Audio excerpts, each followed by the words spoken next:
Di Alkitab kalian kan sudah jelas Di mana? Di mana ya? Yesus kan mati di kafanin. Dalam agama apa yang mati di kafanin? Pernikahan itu tidak mudah. Dan jangan minder kalau sudah 30-an tapi tidak nikah. Jangan mau diatur oleh standar dunia. Untuk apa kamu dipanggil? Bukan untuk kawin mengawin.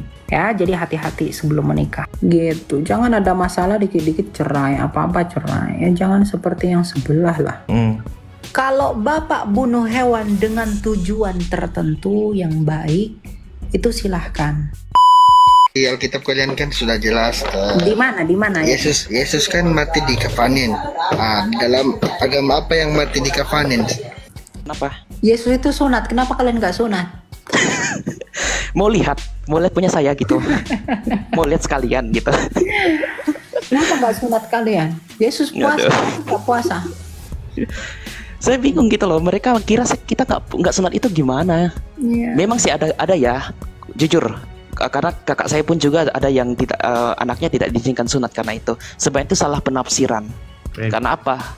Karena sunat itu juga diizinkan dalam Kisah Rasul 16 ayat 2, asalkan jangan untuk menjadi standar keselamatan. Hanya itu saja. Iya.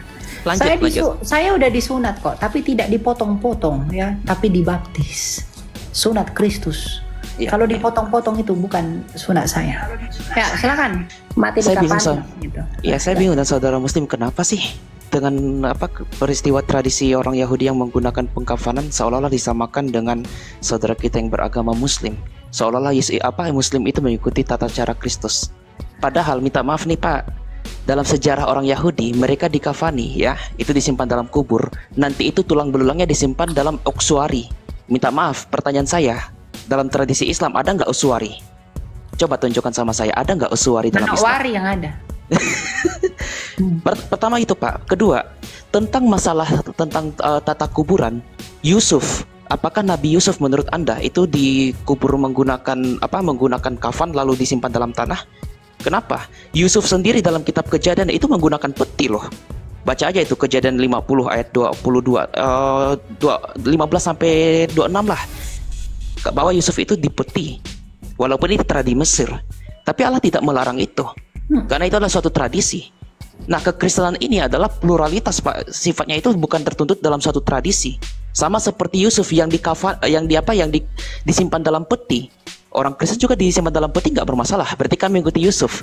Apakah itu tidak mengikuti Yesus? Kami tetap mengikuti Yesus secara iman, bukan sekedar dalam tata aturannya Pak. Jadi jangan salah artikan bahwa harus mengikuti Yesus itu adalah mengikuti dengan cara begini, cara begitu, tapi mengikuti ajarannya. Seperti itu Pak. Jadi semua kembali sebenarnya kepada kedaulatan gereja yang memberkati. Jadi gereja itu bukan asal kawin mengawinkan. Pak, saya kawin besok ya, iya berkati langsung gitu, tapi tidak ada persiapan. Makanya gereja itu perlu mempersiapkan yang disebut dengan pranikah untuk menjembatani mereka, memberikan pemahaman yang benar dan memitigasi perceraian.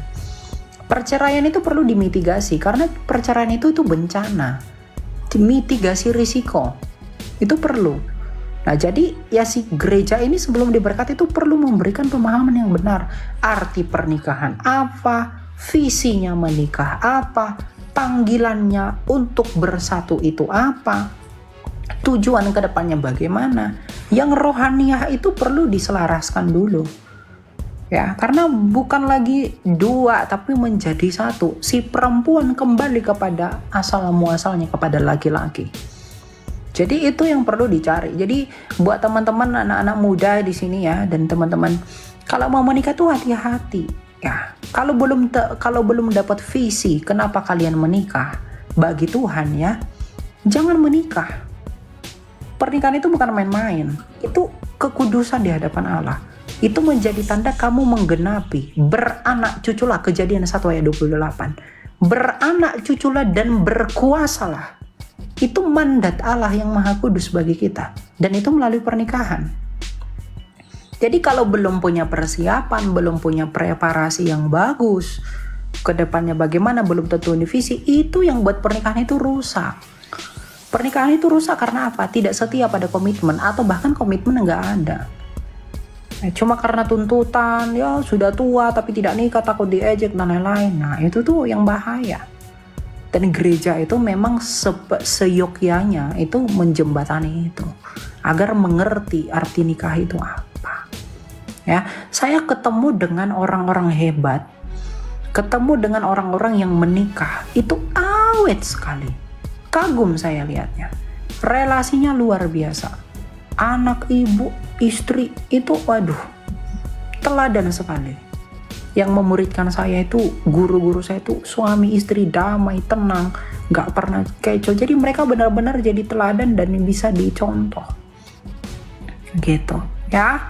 Jadi berdamai dulu sebelum menikah, berdamai dengan diri sendiri, berdamai dengan keadaan, tentukan visinya bagi Tuhan apa, baru menikah. Kalau di pernikahan ada gejolak-gejolak dan hal-hal kecil, kembali kepada komitmen. Apa sebenarnya tujuan kita menikah gitu. Makanya tujuan menikah itu nggak boleh tujuan si laki-laki, nggak boleh keinginan si perempuan, nggak boleh keinginan si laki-laki. Harus dibangun atas dasar Tuhan. Karena kalau si laki-laki mengikuti kemauannya, ada wanita cantik dia tergoda, si ceweknya ditinggalin. Si cewek ada yang lebih berharta, lebih beruang, cowoknya ditinggalin. Tapi kalau sudah fokusnya dan dibangun atas dasar nama Tuhan, mereka si laki-laki akan takut akan Tuhan, cewek takut akan Tuhan, lanjut ke visinya. Gitu. Jadi pernikahan itu tidak mudah. Dan jangan minder kalau sudah 30-an tapi tidak nikah. Jangan mau diatur oleh standar dunia. Kamu yang tentukan kebahagiaanmu dan bagaimana visimu bagi Tuhan. Kamu hidup untuk menyelesaikan pekerjaan dan panggilanmu. Untuk apa kamu dipanggil? Bukan untuk kawin mengawin. Ya. Untuk memenuhi seluruh bumi di dalam kekudusan yang sejati dari yang ilahi. Itu yang penting. Ya, jadi hati-hati sebelum menikah, biar nggak terjadi yang seperti itu. Karena seperti yang Timothy katakan tadi, cerai itu nggak boleh. Itu prinsipnya. Ya, tapi ada memang syarat dan ketentuan berlaku. Begitulah. Gitu. Jangan ada masalah dikit-dikit cerai, apa-apa cerai. Ya, jangan seperti yang sebelah lah. Ya. Dalam hukum kanon sendiri begini Pak, dasar kitab suci mengatakan perceraian itu tidak boleh sebenarnya. Dengan alasan apapun perceraian itu tidak boleh. Rasul Paulus dalam 1 Korintus 17 ya, saya lupa ayatnya berapa, dikatakan bahwa jika orang bercerai, hendaklah mereka saling terpisah dulu, baru nanti mereka rujuk lagi. Tapi bagaimana dengan pengalaman orang yang mungkin sudah betul-betul tidak bisa diperbaiki hubungannya, lalu mau menikah yang kedua kali? Di mata kitab suci memang itu adalah berzinah, kata Tuhan Yesus Kristus. Tetapi perzinahan itu dapat diampuni dengan apa? Dengan pengakuan dosa. Makanya gereja, umpama nih dari gereja timur ya, mereka akan ditanyai dulu kalau memang mereka mau melanjutkan pernikahannya, mereka harus mengakui dosanya atau melakukan pengakuan dosa. Kalau zaman dulu pengakuan dosa di hadapan jemaat, tapi sekarang nggak bisa. Karena apa? Karena gereja berpikir kalau seandainya pengakuan dosa di hadapan jemaat, orang mungkin bukan mau bertobat, malah kayak kepengen juga. Kan nafsu dosa itu kan kadang seperti racun ya, yang suka menyebar ke setiap orang.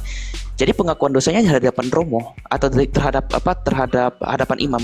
Tetapi kalau sampai terulang kedua kali pencarian lalu mau nikah lagi, ya gereja nggak akan menerima. Karena kesempatan cuma sekali. Itu sih yang saya ketahui Pak, kalau berdasarkan hukum yuridiksi gereja sih seperti itu. Ya, begitu ya Pak ya.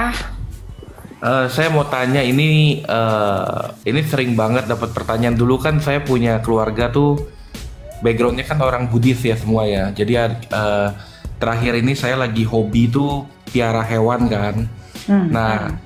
Menurut kepercayaan ya memang semua sekarang keluarga saya udah Kristen. Cuma masih ada pemikiran-pemikiran Buddhis yang berpikir bahwa kalau saya kan kebetulan saya piaranya burung hantu nih. Jadi saya kasih makan tuh hewan lagi karena kan burung hantu itu pemakan daging ya. Jadi saya kasih makan dan orang tua tuh sempat bilang begini, bahkan bukan hanya orang tua tapi orang-orang di sekitar saya, bahwa itu kamu berdosa, kamu membunuh hewan.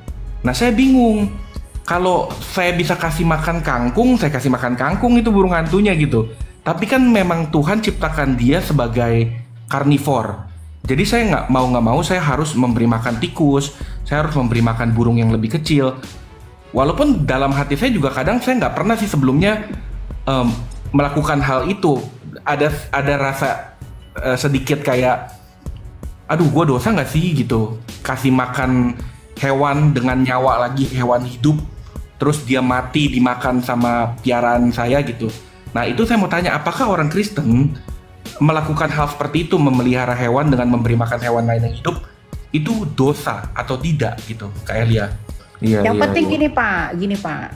Mm-mm.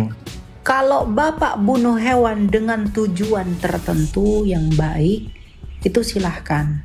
Karena memang hewan-hewan kita kan di Kejadian 1 ayat 28 berkuasalah atas burung-burung.